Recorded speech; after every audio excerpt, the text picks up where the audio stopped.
Asset protection trusts go by a lot of different names.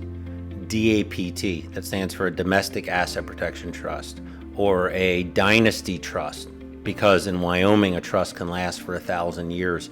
They're called self-settled trusts, asset protection trust. They go by a lot of different names, but at the end of the day, all of these trusts have as their outer wrapper Wyoming law, and Wyoming has been in this arms race with many states to create some of the most protective asset protection laws in the country, particularly for self-settled trusts. Let's talk for a second about what a self-settled trust is. A self-settled trust means that I am the settler, and I'm putting my money into a trust to protect it from my personal creditors. Third-party trusts, where I put money away for my grandkids, right? If I put money away for my own kids or put it away for a spouse, that's a third-party trust, and that's got most states allow those. But self-settled, where I'm putting my own money into a trust to protect it from my creditors, is something that not every state allows. And it's something not every state allows, and I think it's important to say that a Wyoming Asset Protection Trust is not something for everyone.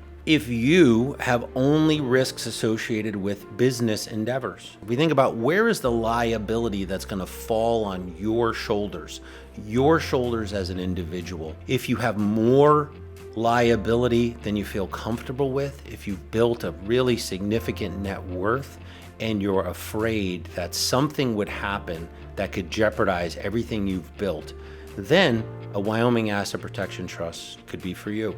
Some examples of individuals who can't, what I call, shed their personal liability are a physician.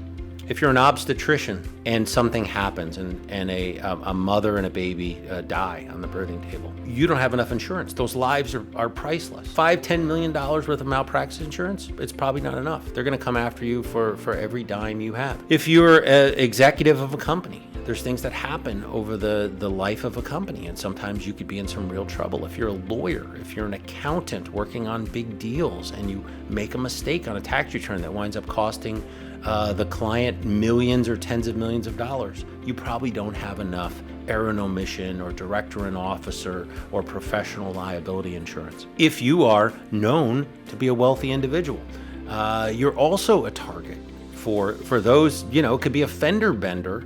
But if you're famous, if you're well known, if it's known that you're wealthy, then at that point, you could be subject to really big claims. Whether they're right or wrong, those plaintiff's attorneys are going to look to get everything they can, and particularly going above your insurance policy limits. So many of our clients get to the point where I've maxed out my auto policy, I've maxed out my homeowners, I've maxed out my landlord policy, I've maxed out my umbrella coverage, and I still feel like I'm at risk. At that point, an asset protection trust may be right for you. And some people say, well, how much money do I need for an asset protection trust to be right? It depends, right? If you're a retiree, you don't drive, you've got all your money in stocks, bonds, mutual funds, there's no risk that comes from that activity. There's no risk in your personal life. I don't know that you ever need an asset protection trust. Now, you may need a trust for tax planning, and we do that as well. These trusts are actually great for that, but you don't need the asset protection features. You need really the tax planning and tax strategy features of it. Where someone who is, just out of college, just out of medical school, and really just has their negative $500,000 with medical school debt, but they're going to be a thoracic surgeon, they're going to be an obstetrician, and they know that liability is going to be something they can't avoid, that may be right for them. So there isn't one number whether it's right for you or not. But if you have this amount of liability, you feel like you just can't shed and protect yourself with insurance adequately, then an asset protection trust may be right for you. Something to keep in mind, though, with this protection is complexity. These trusts are complex. There's many different parts. This trust will typically have 3, 4, 5 different entities and trusts and other things going on.